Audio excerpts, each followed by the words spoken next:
This is Ari Levisohn together with the one and only Rabbi David Fohrman to talk about Parshat Lech Lecha when we begin the Abraham saga.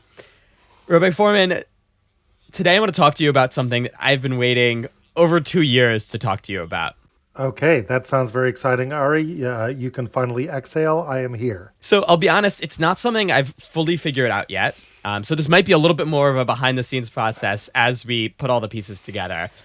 But I'm really excited about it because, to me, it deals with one of the most perplexing, confusing psukim in the entire Torah.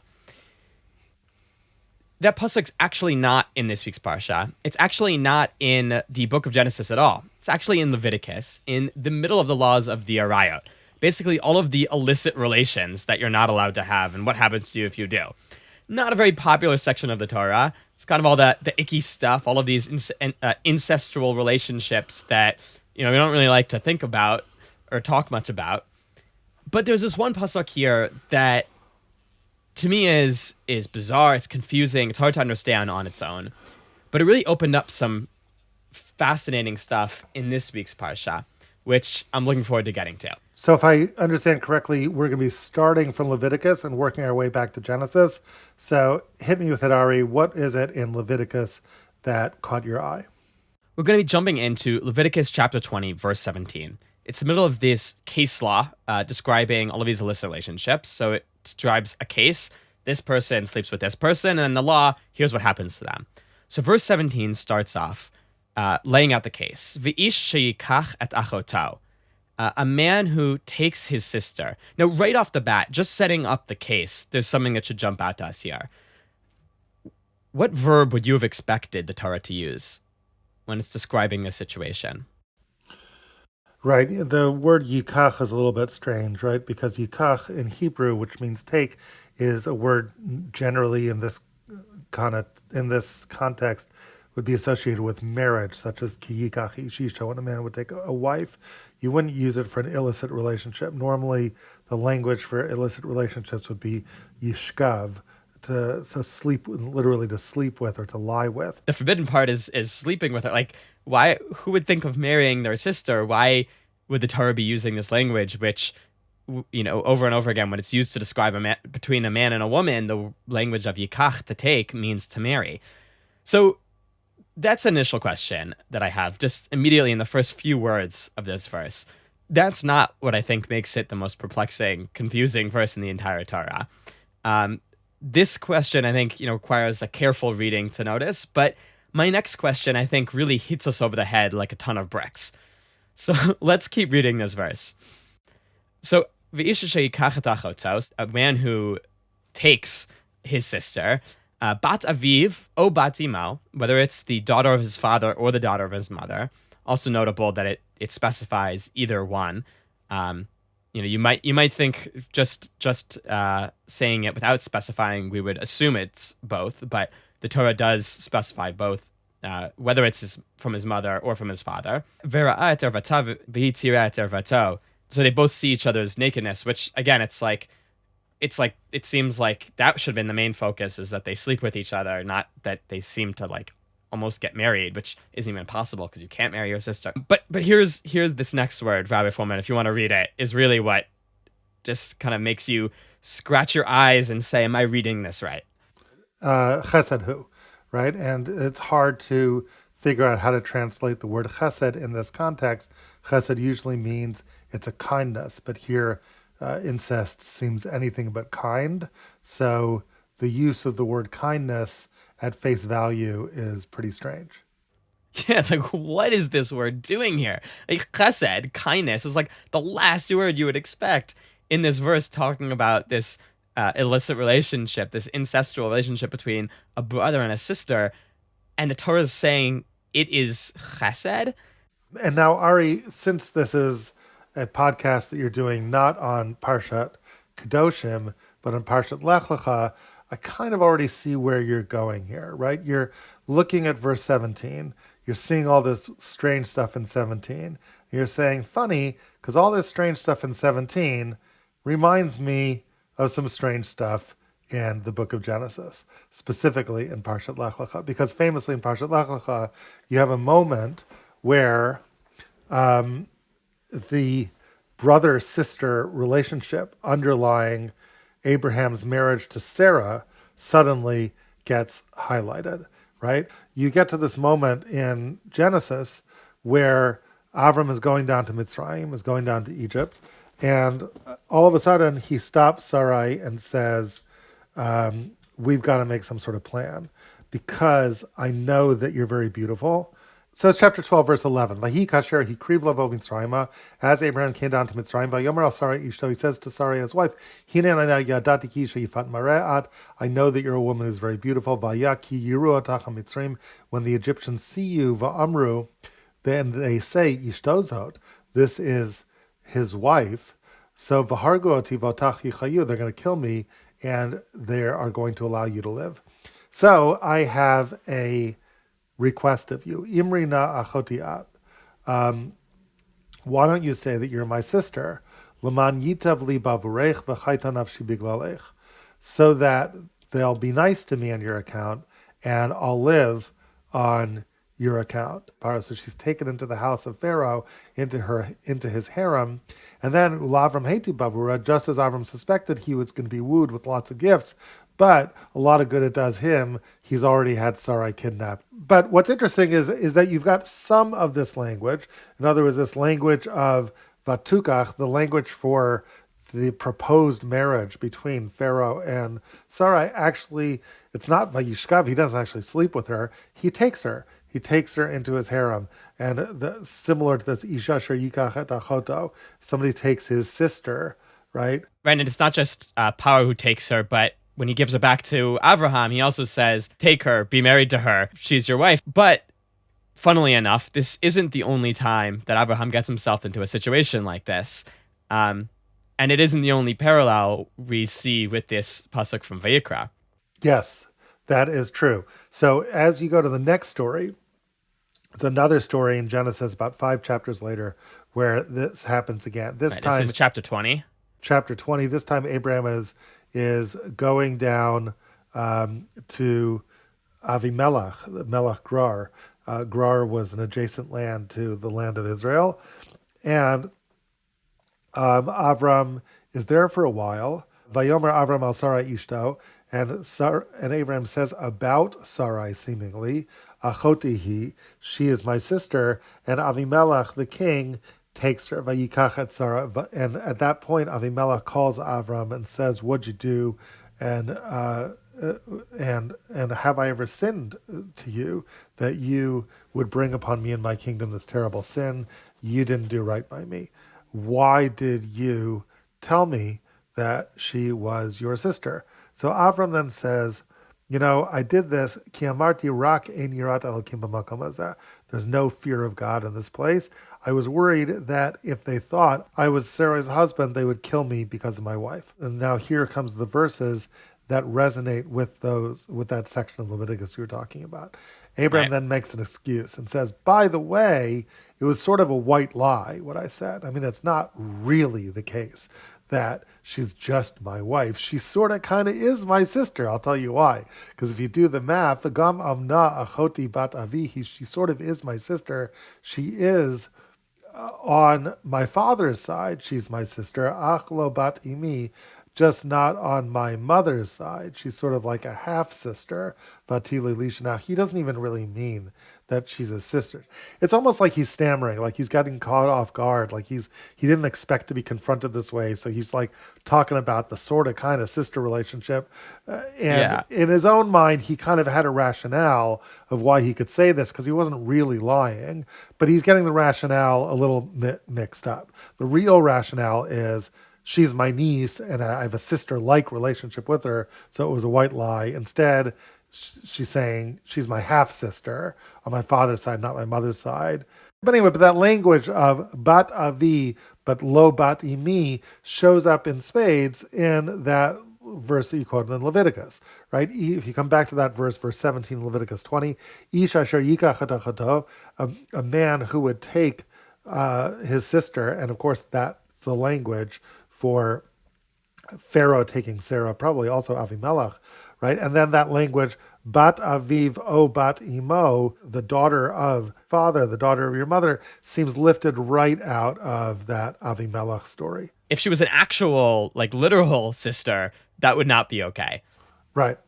Right. And by the way, that language of chesed, which you were so perplexed about, shows up here also in Genesis 20, verse 12, in the Avimelech story. Because Abraham continues and says, Avimelech, we had this thing going.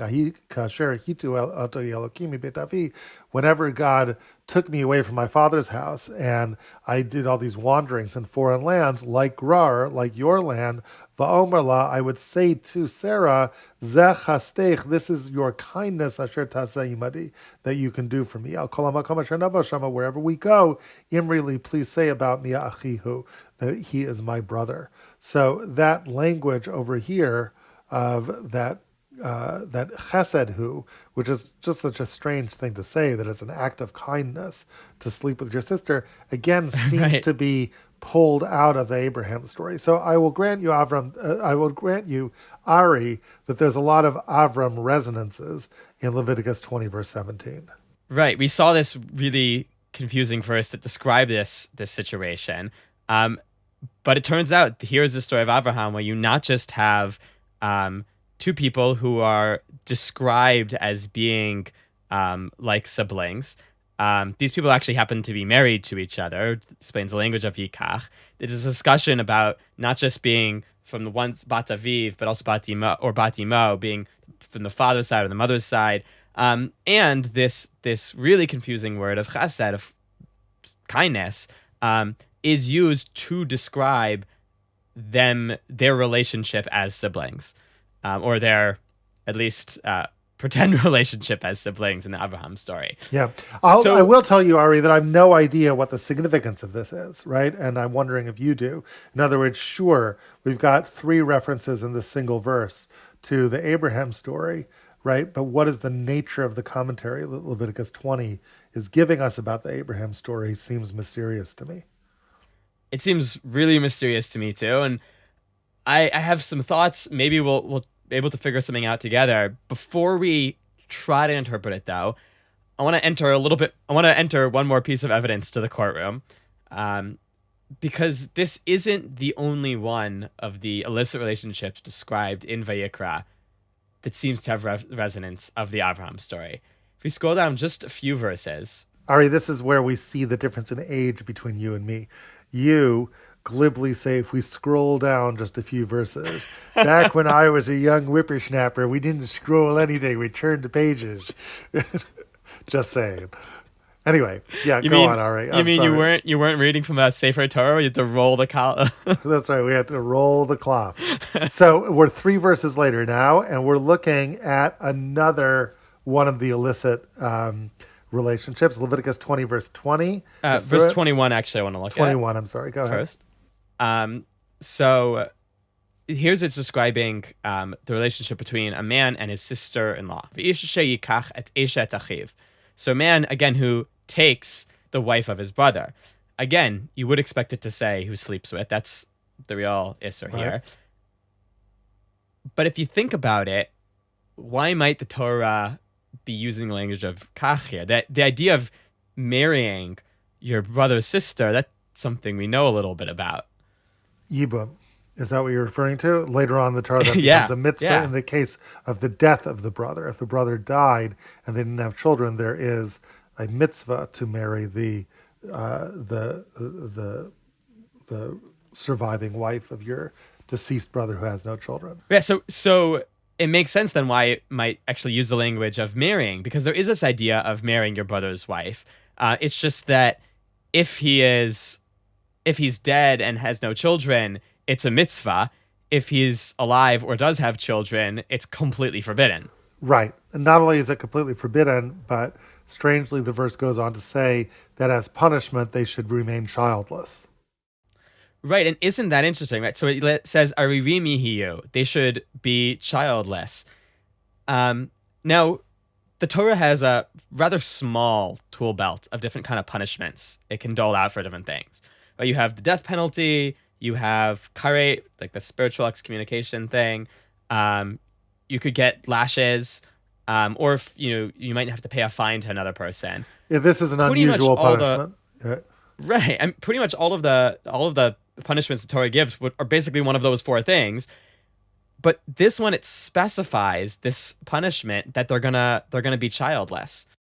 Right. A contrast to the mitzvah side of this, right? Right, and so if the whole point of Yibum is basically you're supposed to selflessly help your brother have a child, this it's kind of the anti-Yibum because you are instead of selflessly helping brother have a child, you are selfishly taking your brother's wife and basically stealing the ability to have children from him.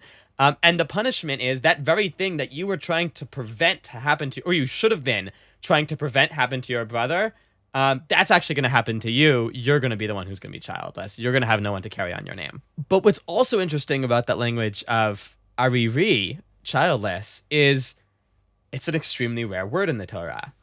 And In one of fact- the other places it appears, or one of the only other places it appears, is in the Genesis Is drum story. roll? That's right. Is actually in the Abraham story.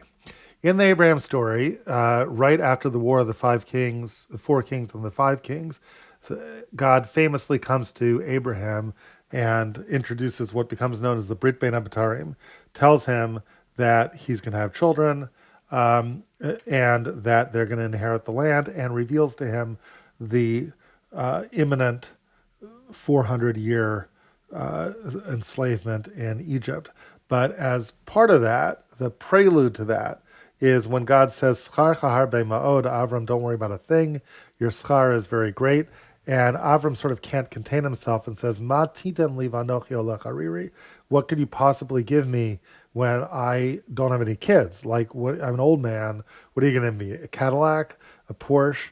A Coupe de Ville? Like, what am I going to do with it? Drive it around for a few years and then die?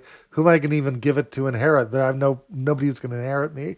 I have nobody who's going to take over from me. So I have nothing, really. If I don't have an heir, I have nothing. And God is silent. And then Abraham presses the point and says, look around. I got nothing here. I'm down to Eliezer. He's the guy who's going to inherit me. And that actually is the moment where God comes out of the clouds and tells Abraham something he's never really told him before. God has been cagey with Abraham and has promised him a great nation, but Abraham's never quite known exactly what that means. Maybe he's going to be George Washington, the father of a great nation. It doesn't mean George Washington was the biological father of America. He was a guy who inspired America, right? The first president. Maybe that's what God means about Abraham. I'm going to inspire a nation. Maybe it'll be Lot, who's kind of sort of related to me. The notion that I would have biological children isn't something that Abraham had really even hoped for until God comes out of the clouds now and says, Asher yetze mimecha hu yirashecha, you're actually going to have biological children. And then there becomes this issue. Is it just his own biological children? Is it Sarah's also biological children? Sarah seems to be not so sure. In the next chapter, tells Abraham to take Hagar because she can't have children, right? But this is a turning point in the story. It's the beginning of biological children. But it is interesting that here in the Arayot, this language of being an Arir, being childless, when you sleep with the wife of your brother. But the question is, what would Sarah have to do with the wife of your brother, Ari? Because Sarah wasn't the wife of your brother. Right. Those of you listening who have been around the block with Rabbi Fohrman might be kind of noticing that the connection between the Yibum type of relationship and Avraham maybe is not so coincidental. And maybe, Rabbi Fohrman, let's loop back to that in 1 second, because we were asking, what kind of relationship is she? So I want to enter just one more piece of evidence here. Okay. So what we just saw are two of the only 3 times in the Torah that the language of ariri is used, childless. Mm-hmm. The third and final time is actually one verse before we just read in Leviticus, Leviticus 20:20, which describes the relationship between a person and his aunt. Right? V'ish sheyishgav et dodato. So someone who sleeps with his aunt and basically reveals the nakedness of his uncle. Chatzam Yisa, they bear their sin. Arivim Yamutu, they'll die childless.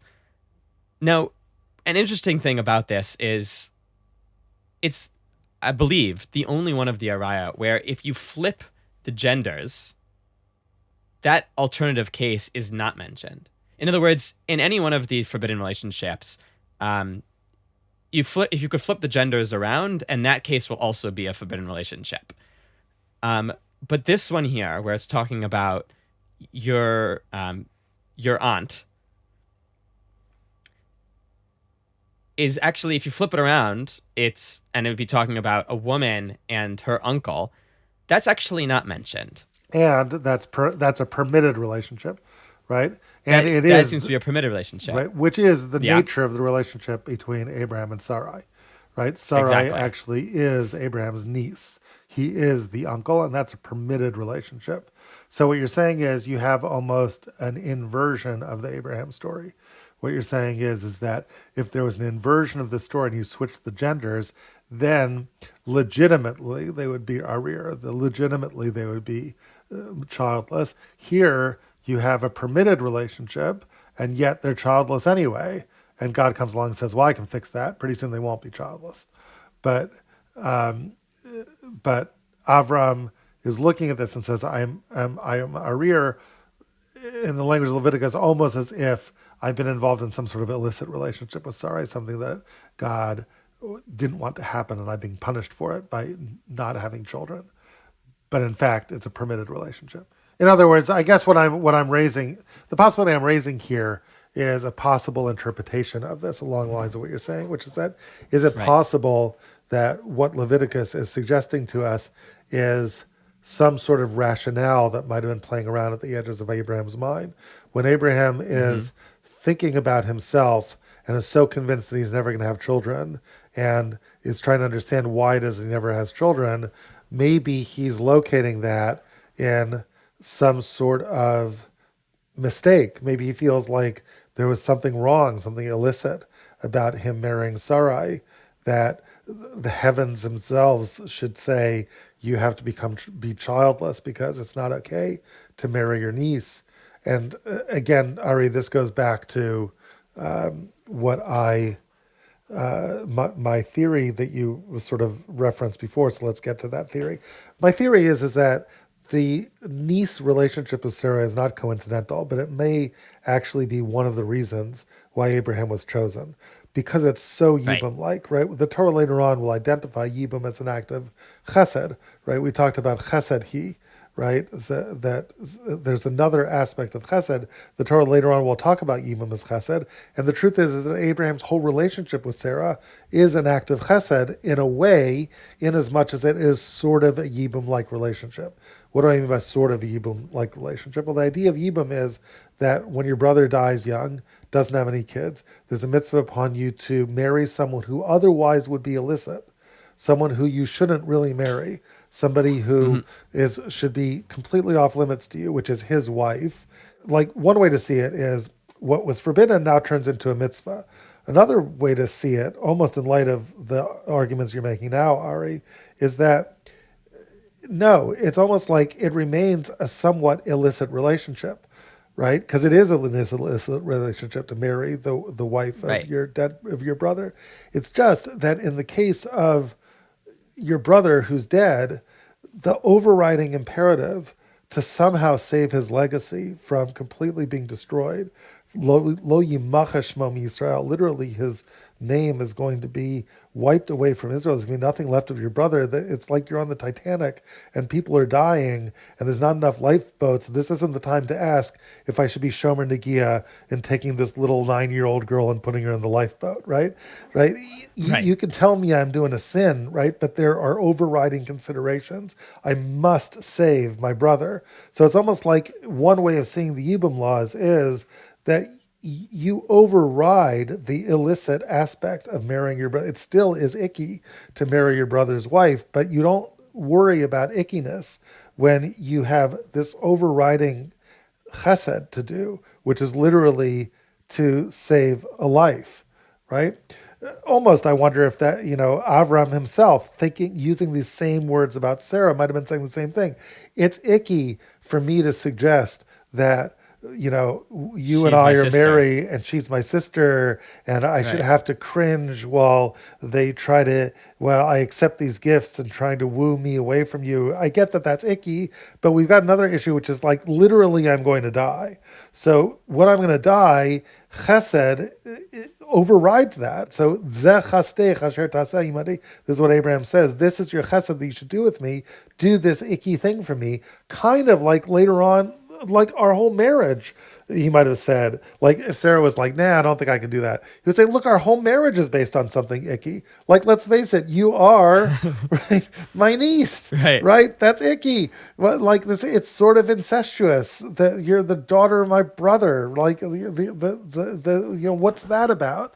But the answer is it's Yibum. That's what it is. Haran died. I needed to keep his legacy going, right? He had Lot, but somehow that's not good enough. Lot, and in the end, gets lost, right?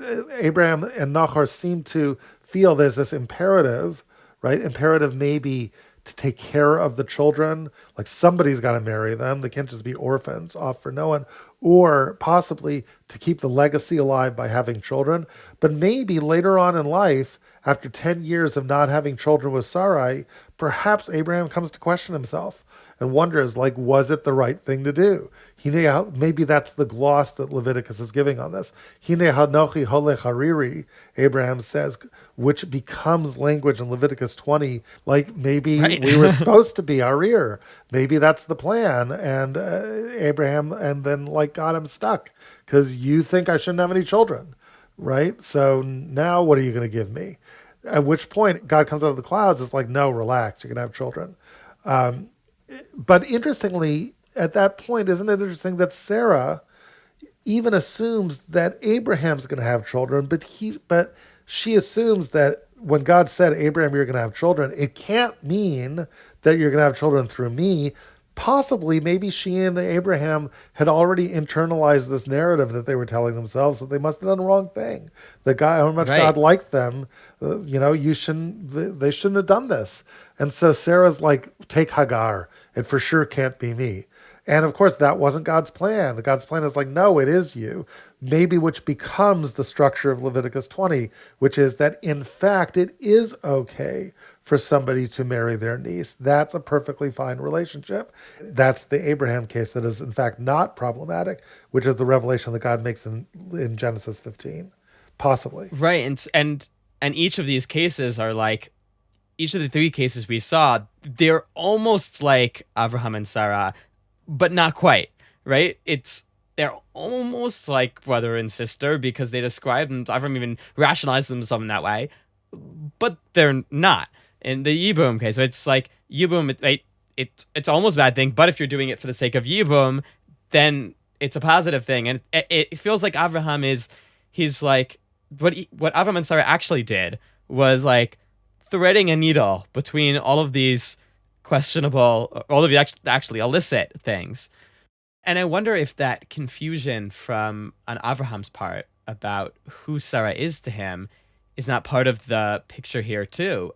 I think this is something you argue in your extended course on Abraham and Abraham's journey, right? That Abraham's unsure of exactly what his relationship with Sarah is supposed to be. Yes. In other words, one of the arguments I make there is Abraham, at least in the Ramban's view, can be faulted for being a little bit too cavalier with letting Sarah be taken by Pharaoh, even if there's justification for it, even if he's worried about his life, he gets precious close to losing her, and the Ramban will really come down hard on Abraham for that. And my argument there is that inasmuch as Sarah is sort of like his sister, right? The question is, there's this ambiguous relationship between Abraham and Sarah. On the one hand, she's his wife. On the other hand, she's his sister, right? How will he relate to her if he abandons that idea of being his wife and only thinks about her as a sister? That is not okay for various reasons discussed in that course. Right. It leads him to abandon some of the responsibilities that he's taken on towards her. And to really live up to those responsibilities, he has to remain fully in the role of Sarah's husband, even after all these years of being childless with her, and can't allow the mind games of maybe she's my sister to take over. And maybe, Ari, you're adding a new wrinkle to that course, that he can't allow his relationship, his husband-wife relationship, to be invaded by the thoughts that she's his sister too much, to the extent that he would come to this conclusion about the nature of God's providence, and said God must have justifiably made us childless because of this. His job is not to worry about. His job is to do what he thinks is right, which is take care of Sarai, take care of the legacy of her brother, be a good husband to Sarai, and then, that's what he's got to do. He can't play the game, which is like, okay, if I'm childless, it must be that I've done this sort of terrible sin, right? And that's God coming out of the clouds in Genesis 15 and saying, no, you're not going to be childless. But it takes some getting used to for both Sarai and Abraham. And maybe one of the lessons is, don't play those games. Like a lot of times, a lot of times we play those games in life, right? We feel guilty about things and we surmise and we say, well, gee, maybe God's punishing me for X, Y, and Z. And typically that's a distraction, right? That's not a game that you're supposed to play. By the way, imagine how many childless couples are out there thinking, that, I must have done something wrong. I must have done something wrong. And Abraham was that couple thinking, I must have done something wrong. And that's what he's saying to God. And God is like, no, that's not the way it works. I'll tell you a quick story about this, Ari. Oh, here's my story. It's a great little story, so put up with it for a second and you'll see, right?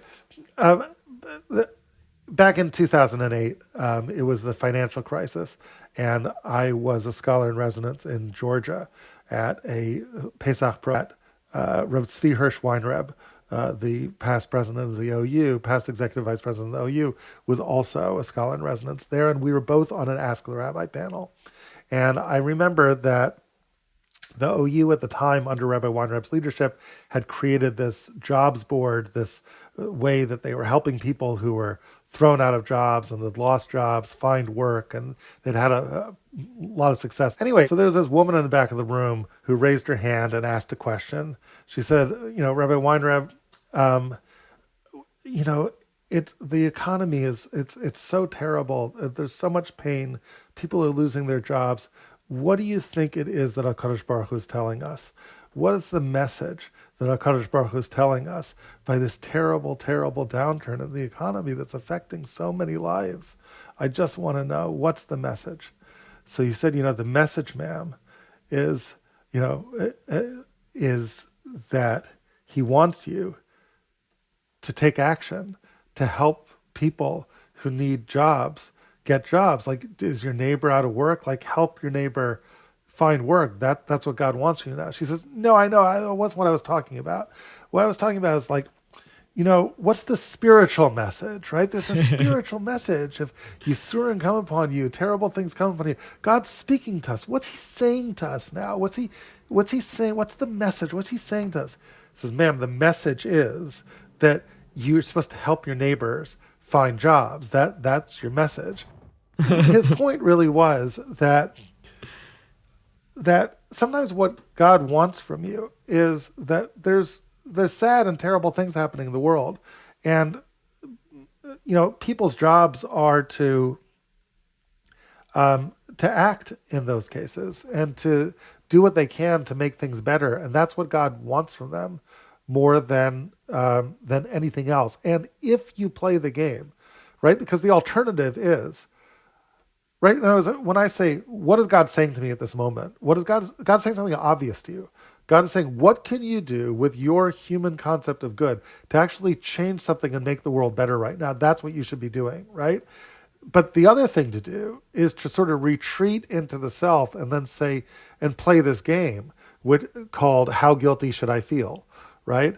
And then I can try Right. to spin the Right. bottle and figure out which of the 17 possible sins that I've been thinking about is most aligned with this. And then I can say, God considers me a terrible person because of this sin. How do you know? Like, how do you know what sin God? You have no way of knowing, right? What God's actually saying to you is like, no, actually do something for someone else, right? Rather than just navel gaze at your own possible sins that you have no idea what's going on. But it's a very human idea because guilt is so much a part of our lives that we can look at these things happening in the world and then make this magical puff of smoke prediction that, oh, it's because of this. And God seems to be saying to Abraham, like, you can't play that game with being childless. And Leviticus now is giving us this window into what Abraham must have been thinking then. And, maybe if we're right that he was getting all in his head, maybe this relationship I have with Sarah, maybe it's not okay. Maybe we're doing a bad thing. Maybe God's actually punishing me for marrying her in the first place. All of a sudden it becomes a self-fulfilling prophecy, because if Abraham and Sarah think that what their marriage is wrong, they think they shouldn't be together, well, then you guarantee they're going to be childless. And before you know it, you have Hagar. And, and think of what happens. Ishmael's born, there's strife in the family, there's got to be divorce, there's got to be this child who's kicked out of that. It's a terrible situation, but it never should happen. And at some level, it happens because both of them are questioning themselves when they shouldn't be. Right, and I wonder if that's why it takes, not just this promise here, but then the angels, first, the angels come to Abraham and then to Sarah, and then it's like there's this kind of like hitting him over the head with like, no, really, I mean it. Like you and Sarah are gonna have children together. Well, maybe because without those promises, they wouldn't have been trying to have a kid anymore. Interesting. So it's speculative because we don't know that that's true, but you're sort of going along with that idea, which I developed in Abraham's journey, that there's this constant tension, and there are moments when Abraham will retreat from that husband-like relationship and see her as a sister, and then with this new wrinkle from Leviticus, that maybe because of the fact that she sort of kind of is, there's this guilt about him with thinking like, should I really be married to her? Maybe I should just treat her as a sister, right? But in fact, his marriage to her has threaded the needle between all of these illicit, incestuous relationships into something which is wonderful, which is an older man taking care of his dead brother's daughter and legacy, and it's fine. And not only is it fine, but it is an example of the kind of chesed, the kind of true chesed, which is possibly one of the reasons why Abraham is chosen. Abraham will later on use that word chesed for Sarah covering up the truth of their relationship. But the irony is the truth of their relationship is the great chesed that is possibly the backbone of the entire Abraham story. Well, Ari, this is really fascinating. Thank you for hanging out with me and teaching me about, now that you pointed out, the parallels are really, they jump out at you, but as in very good Aleph Beta fashion, they're the kind of thing I never would have seen unless you alerted me to them. So thank you so much for doing that. Thank you for coming on today, and I think we uncovered some really cool stuff. Definitely the beginning of some really interesting things, and I invite everyone listening, if you have any other thoughts, drop us a voice note. Click the link in the description. And until then, thank you for listening.